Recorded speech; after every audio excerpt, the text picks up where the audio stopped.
നമസ്കാരം.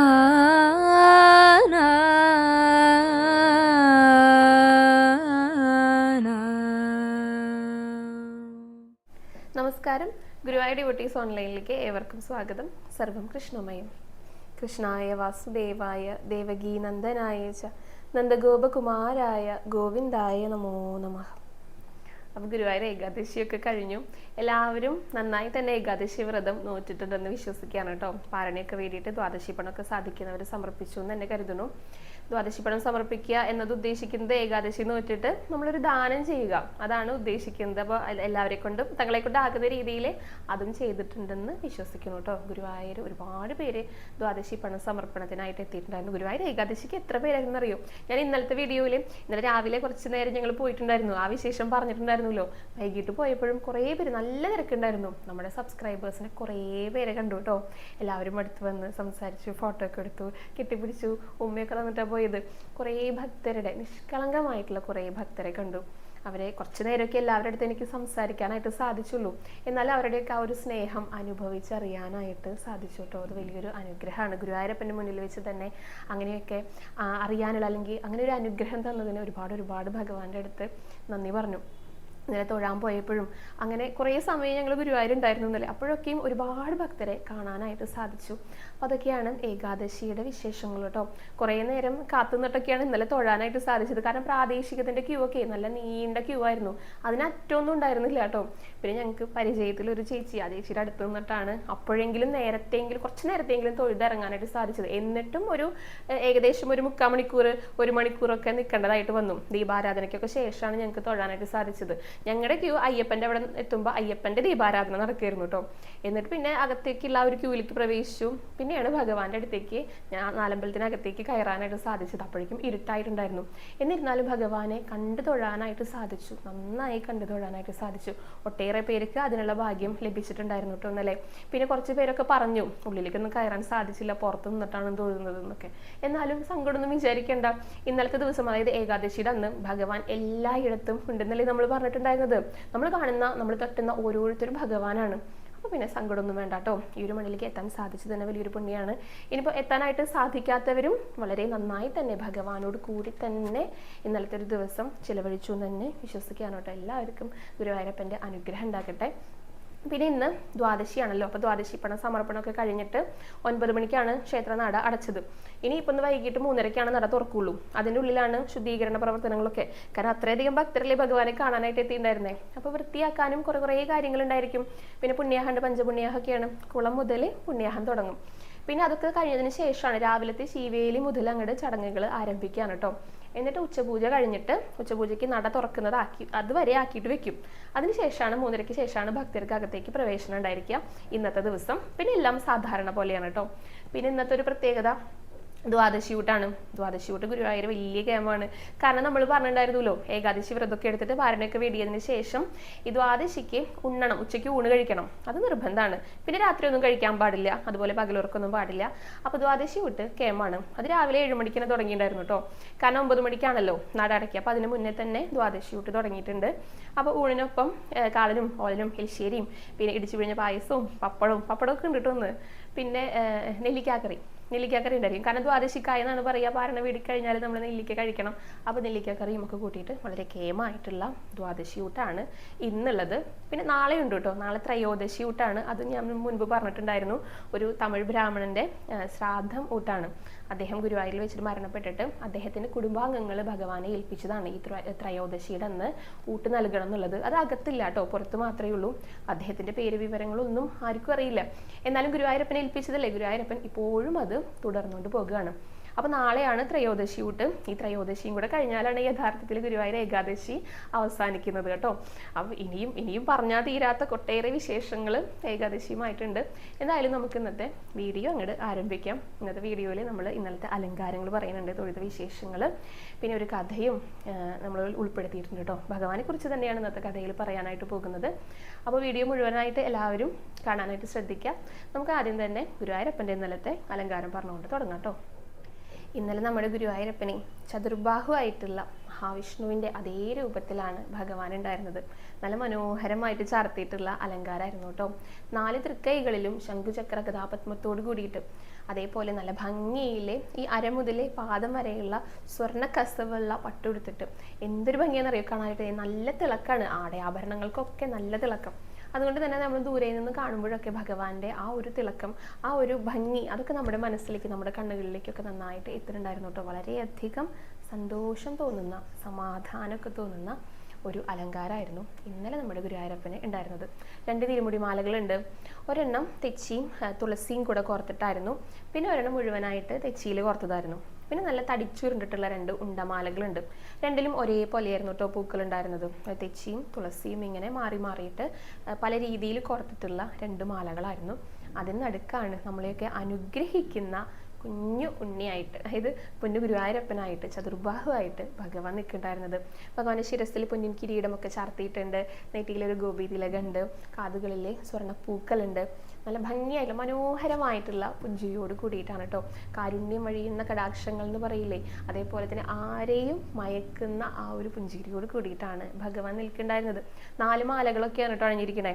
അപ്പോൾ ആ നെഞ്ചിൽ നിറച്ച് നല്ല തിളക്കാണ് കാണുന്നുണ്ടായിരുന്നത്. ഒരു വളയം പോലത്തെ മാല, പിന്നെ വേറെ 3 മാലകൾ, പിന്നെ 4 കൈകളിലും 4 തൃക്കൈകളിലും തോൾവളകളും കൈവളകളും ഒക്കെ അണിഞ്ഞിട്ടാണ് ശംഖുചക്ര ഗദാപത്മങ്ങൾ ഇങ്ങനെ പിടിച്ചിട്ടുണ്ടായിരുന്നത്. ഇതെല്ലാം സ്വർണ്ണത്തിലായിരുന്നു കേട്ടോ. അതായത് ശംഖാണെങ്കിലും ചക്രാണെങ്കിലും ഗദയാണെങ്കിലും പത്മാണെങ്കിലും എല്ലാം സ്വർണ്ണത്തിൻ്റെയാണെന്ന് ഇന്നലെ പിടിച്ചിട്ടുണ്ടായിരുന്നത്.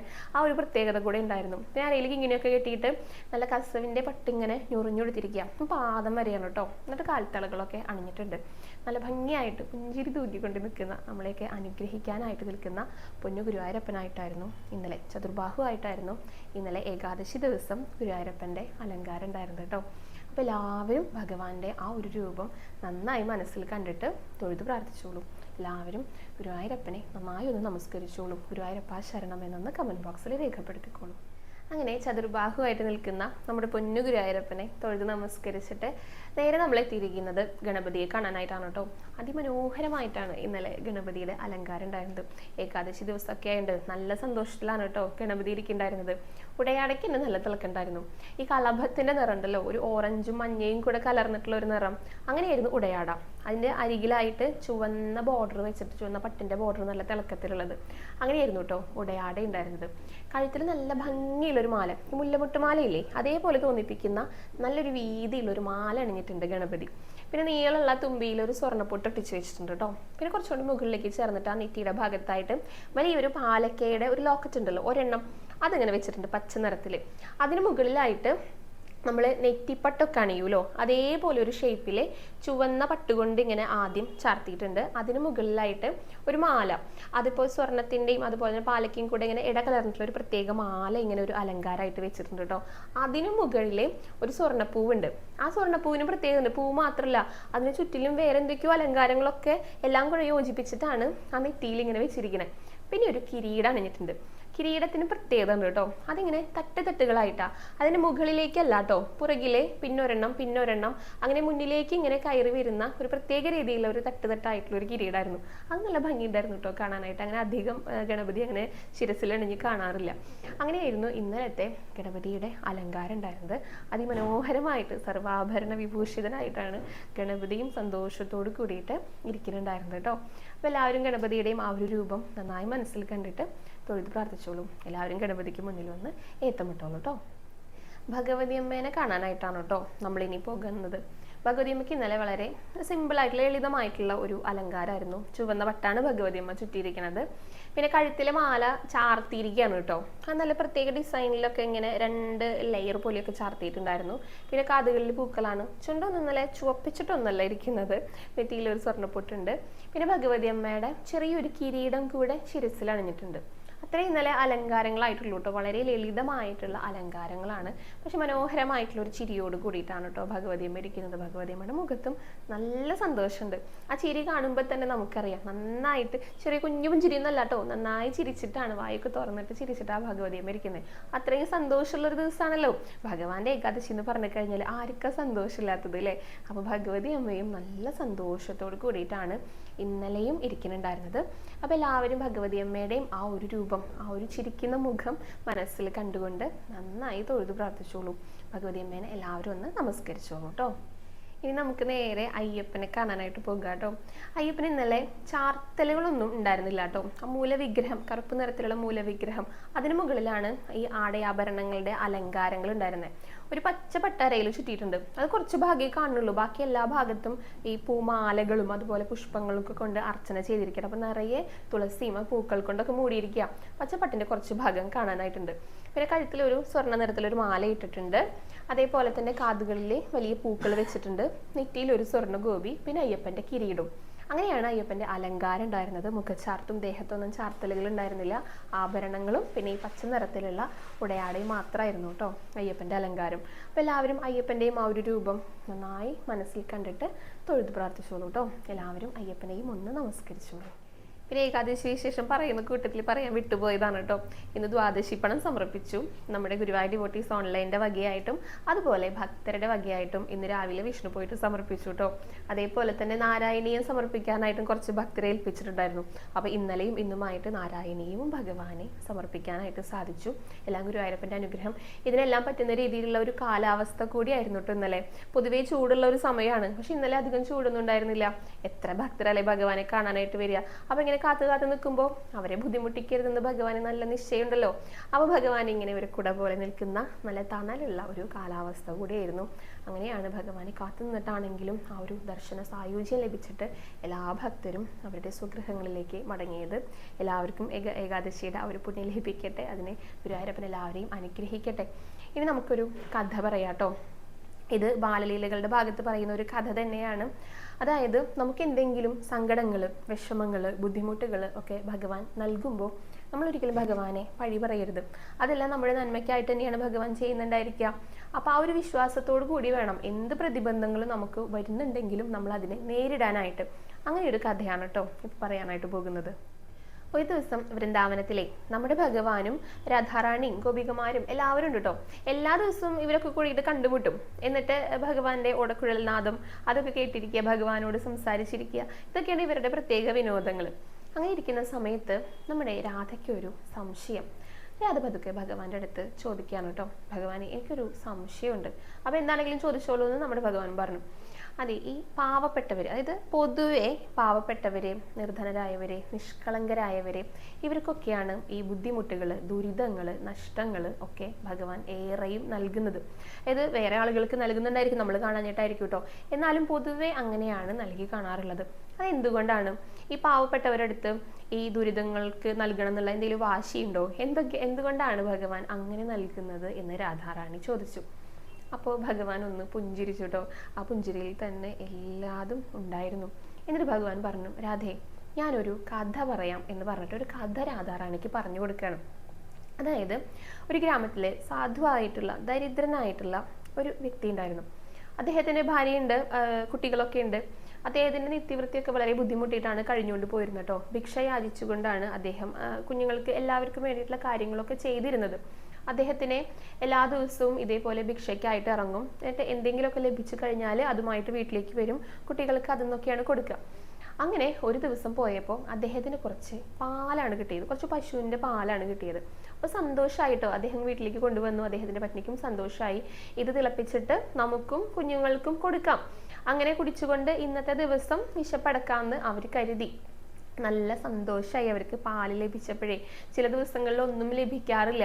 അപ്പോൾ പാലൊക്കെ കിട്ടിക്കഴിഞ്ഞാൽ അവർക്ക് നല്ല സന്തോഷമായി. കുട്ടികൾക്ക് കൊടുക്കാലോ, തങ്ങൾ കഴിക്കുന്നതിനേക്കാൾ ഉപരി അത് കുട്ടികൾക്ക് കൊടുക്കാലോ എന്നുള്ള ചിന്തയാണ് അവർക്ക് വന്നത്. അങ്ങനെ ഇദ്ദേഹത്തിൻ്റെ പത്നി വേഗം ഒരു മൺകലമൊക്കെ എടുത്തു. മൺകലമൊക്കെ ആണല്ലോ, അതെടുത്തിട്ട് അതിൽ പാലൊഴിച്ചിട്ട് തിളപ്പിക്കാനായിട്ട് വെച്ചു. സാധാരണ മൺകലത്തിൽ ഒന്നും തന്നെ ഉണ്ടാക്കാറില്ല, കാരണം അവർക്ക് അങ്ങനെയുള്ളതൊന്നും ലഭിക്കാറില്ല. അപ്പോൾ അത് കിട്ടിയപ്പോൾ നല്ല സന്തോഷത്തോട് കൂടിയിട്ടാണ് ഈ പാലൊക്കെ തിളപ്പിക്കാനായിട്ട് വെച്ചു. പാലൊക്കെ തിളച്ചു. എന്നിട്ട് അതിങ്ങനെ വാങ്ങി വെക്കൂലോ, അടുപ്പിൽ നിന്ന് വാങ്ങി വെക്കുന്ന സമയത്ത് അബദ്ധത്തിൽ ഈ കലം താഴെ വീണിട്ട് അത് ഇത് ചെരിഞ്ഞു. താഴെ വീണെന്ന് പറഞ്ഞാൽ ചെരിഞ്ഞിട്ട് അതിൽ നിന്ന് പാലൊക്കെ നിലത്തേക്ക് പോയിട്ടോ. നിലത്തേക്ക് പോയപ്പോൾ അവർക്ക് ആകെ സങ്കടമായി. കാരണം അവർക്ക് അന്നേ ദിവസം അവർക്ക് കഴിക്കാൻ അല്ലെങ്കിൽ കുടിക്കാനുള്ളതായിരുന്നു. അവരെ കുട്ടികളൊക്കെ ഇനി പട്ടിണി കിടക്കില്ലേ, അതിനുള്ളതായിരുന്നു അതിലുണ്ടായിരുന്നത്. അത് പോയപ്പോൾ, നഷ്ടപ്പെട്ടു പോയപ്പോൾ അവർക്ക് വലിയ സങ്കടമായി. അപ്പോൾ ഭഗവാനെ എന്താ ഇങ്ങനെ ഒരു പരീക്ഷണം എന്ന് അദ്ദേഹം ഇങ്ങനെ ഭഗവാനോട് ചോദിക്കുകയാണ്. അപ്പോഴാണ് ഒരു കാക്ക പറന്നു വന്നു കേട്ടോ. അത് ഇവിടെ നിന്നോ പറന്നു വന്നു. എന്നിട്ട് ഈ പാല് പോയപ്പോഴേ അതിന്ന് ഇങ്ങനെ കുടിക്കാനായിട്ട് വരിക. അങ്ങനെ ഈ പാല് പോയടത്തു നിന്ന് ഈ കാക്ക ഇങ്ങനെ കുറച്ച് പാല് കുടിച്ചു. കുറച്ച് സമയത്തിനുള്ളിൽ അതവിടെ പിടഞ്ഞു വീണിട്ട് അത് ചത്തുപോയി. അപ്പോൾ ബ്രാഹ്മണനെ ഇദ്ദേഹത്തിന് ആകെ സംശയമായിട്ടോ, എന്താ ഇപ്പം ഉണ്ടായി, ഈ പാലിൽ എന്താ ഉള്ളതെന്ന സംശയത്തിൽ ഇദ്ദേഹം വേഗം ആ കുടം, ഈ കല ഉണ്ടല്ലോ അത് ചെരിഞ്ഞിട്ടാണ് കിടക്കണ്ടായിരുന്നേ, അത് നോക്കിയപ്പോൾ അതിനുള്ളിലൊരു സർപ്പരിക്കണു. അപ്പോൾ ഈ പാലിൽ അതിൽ ഒഴിച്ചിട്ട് തിളപ്പിച്ചപ്പോൾ ഇതിൻ്റെ ആ വിഷാംശം ഈ പാലിൽ കലർന്നിട്ടുണ്ടായിരുന്നു. അതുകൊണ്ടാണ് അത് കുടിച്ചപ്പോൾ ഈ കാക്ക ചത്തുപോയത്. ആ ഒരു കഥ ഭഗവാൻ രാധയ്ക്ക് പറഞ്ഞു കൊടുത്തു. എന്നിട്ട് ചോദിച്ചു, ഈ കഥ മനസ്സിലായോ എന്ന്. രാധയ്ക്ക് അത് കേട്ടപ്പോൾ എല്ലാം മനസ്സിലായി. കാരണം ഇതിലൂടെ പറയുന്നത് ഈ ലോകത്ത് നടക്കുന്ന ഒന്നും യാദൃശ്ചികമായിട്ട് സംഭവിക്കുന്നതല്ല. അതിനെല്ലാം പുറകിൽ ഭഗവാന്റെ ഒരു നിശ്ചയമുണ്ട്. നമുക്ക് എന്തെങ്കിലും സങ്കടങ്ങൾ വരികയാണെങ്കിലും സന്തോഷങ്ങൾ വരികയാണെങ്കിലും അതെല്ലാം ഭഗവാന്റെ ഇഷ്ടത്തിനനുസരിച്ച്, ഭഗവാന്റെ ഇച്ഛയ്ക്ക് അനുസരിച്ച് വരുന്നതാണ്. നമുക്കൊരു ചെറിയ ദുഃഖം ഉണ്ടായി കഴിഞ്ഞാൽ നമ്മൾ ചിന്തിക്കേണ്ടത്, ഓ ഭഗവാനെ, വലിയൊരു ആപത്തിൽ നിന്ന് നീ എന്നെ സംരക്ഷിച്ചതാണല്ലോ എന്നാണ് നമ്മൾ ചിന്തിക്കേണ്ടത്. അതിനനുസരിച്ചാണ് നമ്മൾ പ്രവർത്തിക്കേണ്ടത്. എപ്പോഴും ഭഗവാന്റെ ആ ഒരു കരുണാ കടാക്ഷം ഭഗവാന്റെ ഭക്തരുടെ മേൽ എല്ലായ്പ്പോഴും ഉണ്ടായിരിക്കും. നമ്മളത് തിരിച്ചറിയാണ് വേണ്ടത്. അപ്പൊ എന്തൊക്കെ സങ്കടങ്ങൾ വന്നാലും നമ്മൾ എന്താ ചിന്തിക്കേണ്ടത്? ഭഗവാൻ നമ്മളെ വലിയ സങ്കടങ്ങളിൽ നിന്ന് രക്ഷിച്ചിരിക്കുകയാണ്, ചെറിയ ചെറിയ സങ്കടങ്ങൾ തന്നിട്ട്. അങ്ങനെയാണ് ചിന്തിക്കേണ്ടത്. ഇപ്പൊ തന്നെ നോക്കൂ, ആ പാൽ അവിടെ തട്ടിപ്പോയില്ലായിരുന്നെങ്കിൽ ആ കുടുംബം അത് കുടിക്കുമായിരുന്നു, അവരെല്ലാവരും മരിച്ചു പോകുമായിരുന്നു. ആ കാക്ക വന്ന് കുടിച്ചത് കൊണ്ടാണ് അതിൽ വിഷം ഉണ്ടായിരുന്നു എന്ന് അവർക്ക് മനസ്സിലായത്. അല്ലെങ്കിൽ അവരത് മനസ്സിലാക്കാനായിട്ട് പോയിരുന്നില്ല. അപ്പൊ ചെറിയൊരു സങ്കടം, അന്ന് അവർക്ക് വിശപ്പ് മാറ്റാനായിട്ട് സാധിച്ചില്ലെങ്കിലും വലിയൊരു ദുരന്തത്തിൽ നിന്നാണ് അവരെ ഭഗവാൻ രക്ഷിച്ചത്. അതാണ് രാധയ്ക്ക് പറഞ്ഞു കൊടുത്തത്. രാധയ്ക്ക് എല്ലാം മനസ്സിലായി. രാധ ഒന്ന് പുഞ്ചിരിക്കുക മാത്രമാണ് അപ്പോഴും ചെയ്തത്. അതാണ് ഭഗവാന്റെ ആ ഒരു കാരുണ്യം എന്ന് പറയുന്നത്. അത് നമ്മൾ മനസ്സിലാക്കുക വേണ്ടത്. അല്ലാതെ ഭഗവാനെ, ഈ ചെറിയൊരു സങ്കടം നീ എനിക്ക് തന്നൂലോ, എൻ്റെ ബുദ്ധിമുട്ടുകൾ നീ കാണുന്നില്ലേ എന്നൊന്നും പറഞ്ഞിട്ട് ഭഗവാനെ നമ്മൾ ഒരിക്കലും പഴിക്കരുത്. അത് നമ്മൾ മനസ്സിലാക്കുകയാണ് വേണ്ടത്. എപ്പോഴും നമ്മളെ ഭഗവാൻ സംരക്ഷിക്കുകയാണ് ചെയ്യുന്നത്. ആ ഒരു വിശ്വാസം ഉണ്ടെങ്കിൽ യാതൊരുവിധ സങ്കടങ്ങളും ദുഃഖങ്ങളും ഒന്നും നമ്മളെ അലട്ടില്ല എന്നാണ് പറഞ്ഞു വരുന്നത് കേട്ടോ. അപ്പോൾ നമുക്ക് മോശം അനുഭവങ്ങൾ ഉണ്ടായിക്കഴിഞ്ഞാൽ ഒരിക്കലും ഭഗവാനെ പഴിക്കരുത്, ആ സാഹചര്യങ്ങളെ ശപിക്കരുത്. എല്ലായ്പ്പോഴും ഭഗവാന്റെ ആ ഒരു രക്ഷാകവചം നമുക്ക് ചുറ്റിലും ഉണ്ടാകും എന്ന് തന്നെ നമ്മൾ വിശ്വസിക്കണം. അതെപ്പോഴാണ് എല്ലാത്തിലും ഭഗവാനെ കാണാനായിട്ട് സാധിച്ചാലേ നമുക്കത് ആ ഒരു വിശ്വാസം വരുള്ളൂ.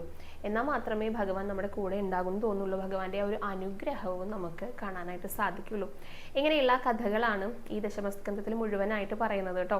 പിന്നെ ഇന്ദ്രന്റെ അഹങ്കാരം ശമിപ്പിച്ച ഭാഗങ്ങൾ പറയുന്നത് ഇതൊക്കെ നമ്മൾ പറഞ്ഞു, പിന്നെ ചെറുതായിട്ടൊന്ന് സൂചിപ്പിച്ചു പോകുകയാണ്. അതേപോലെ തന്നെ കാളിയന്റെ അഹങ്കാരം ശമിപ്പിക്കുന്നത്. യഥാർത്ഥത്തിൽ ഈ അഹങ്കാരം 2-3 തരത്തിലുണ്ടെന്നാണ് പറയുക.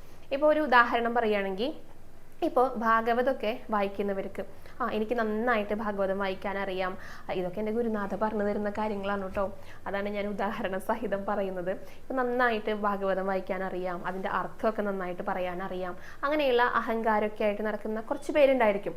അപ്പോൾ അതൊക്കെ അവരെയൊക്കെ നന്നായിട്ട് വായിക്കുന്നവർ കണ്ടു കഴിഞ്ഞാൽ ആ അഹങ്കാരമൊക്കെ മാറിക്കിട്ടും. അപ്പോൾ അത്രയേ ഉള്ളൂ ആ അഹങ്കാരം. അങ്ങനെ എവിടെന്നെങ്കിലും ചെറിയൊരു കൊട്ട് കിട്ടിക്കഴിഞ്ഞാൽ, ചെറിയൊരു അടി കിട്ടിക്കഴിഞ്ഞാൽ ആ അഹങ്കാരം പതിയെ ഇങ്ങനെ താഴ്ന്നു പോകും. അതല്ലാതെ വേറെ കുറച്ച് പേരുണ്ട്, അതായത് അയ്യോ ഞങ്ങൾക്ക് ഇതൊന്നും അറിയില്ല, ഞങ്ങൾക്ക് ഭഗവാനെ സേവിക്കാനൊന്നും അറിയില്ല, ഞങ്ങൾക്ക് ഭാഗവതം വായിക്കാനൊന്നും അറിയില്ല, ഞങ്ങൾക്ക് അതിന് കണ്ടില്ലേ ഇത്രയേറെ പ്രാരാബ്ധങ്ങൾ ഞങ്ങൾക്കുണ്ട്, അപ്പോൾ ഇതിൻ്റെ ഇടയിൽ ഭഗവാനെ സേവിക്കാനായിട്ട് ഞങ്ങൾക്ക് സമയം കിട്ടണില്ല. അങ്ങനെ ചിന്തിക്കുന്ന കുറച്ച് പേരുണ്ട്. ഇത് ഭയങ്കര അപകടമാണ് കേട്ടോ പറഞ്ഞു വരുന്നത്.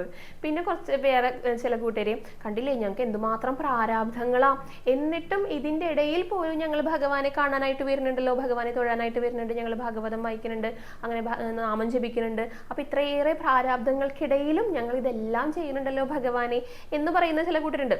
ഈ പ്രാരാബ്ധമൊക്കെ സ്വയം അവനാൻ തന്നെ തലയിലേറ്റി വെച്ചിട്ടുള്ളതായിരിക്കും. ഇത് താഴ്ത്തിറക്കി വെച്ച് കഴിഞ്ഞാൽ ഇതിനേക്കാൾ നന്നായിട്ട് ആ പ്രാരാബ്ധങ്ങളെ നീക്കിക്കൊണ്ട് പോകാനായിട്ട് കഴിവുള്ളവരുണ്ടായിരിക്കും. അപ്പൊ ഇതൊക്കെ നമ്മൾ സ്വയം ചിന്തിച്ചു കൂട്ടുന്നതാ.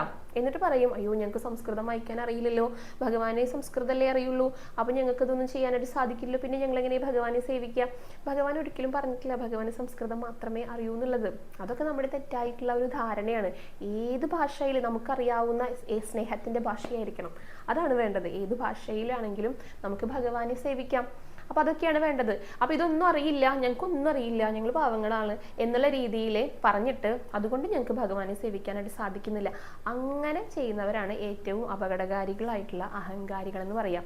അപ്പോൾ ആ അഹങ്കാരമൊക്കെ തീർക്കുന്നതാണ് കാളിയൻ്റെ കഥയിലൂടെ പറയുന്നത് കേട്ടോ. അതേപോലുള്ള എല്ലാ അഹങ്കാരങ്ങളും ഈ കാളിയൻ്റെ ഭണത്തിനു മുകളിൽ എങ്ങനെയാണോ ഭഗവാൻ ആ അഹങ്കാരമാകുന്ന ഭണങ്ങളെ ചവിട്ടി താഴ്ത്തിയത്, അതേപോലെയുള്ള നമ്മുടെ മനസ്സിലുള്ള എന്തെങ്കിലും ഉണ്ടെങ്കിൽ അതെല്ലാം ഭഗവാൻ ചവിട്ടി താഴ്ത്തണേന്നാണ് പറയുന്നത്. എല്ലാ തരത്തിലും എല്ലാവരുടെയും അഹങ്കാരങ്ങളെ മാറ്റിക്കൊടുക്കുന്ന ഒരു ഭാഗമാണിത്. നമ്മളത് സൂക്ഷിച്ച് ആ കഥകളൊക്കെ മനസ്സിലാക്കി കഴിഞ്ഞാൽ, അതായത് ആ കഥകളൊക്കെ നമ്മൾ കേട്ട് കഴിഞ്ഞാൽ, ഒന്ന് വിശകലനം ചെയ്ത് കഴിഞ്ഞാൽ നമുക്ക് മനസ്സിലാക്കാവുന്നതാണ്. എല്ലാ തരത്തിലുള്ള അഹങ്കാരങ്ങളെയാണ് ഇവിടെ ഭഗവാൻ മാറ്റിക്കൊടുക്കുന്നത്.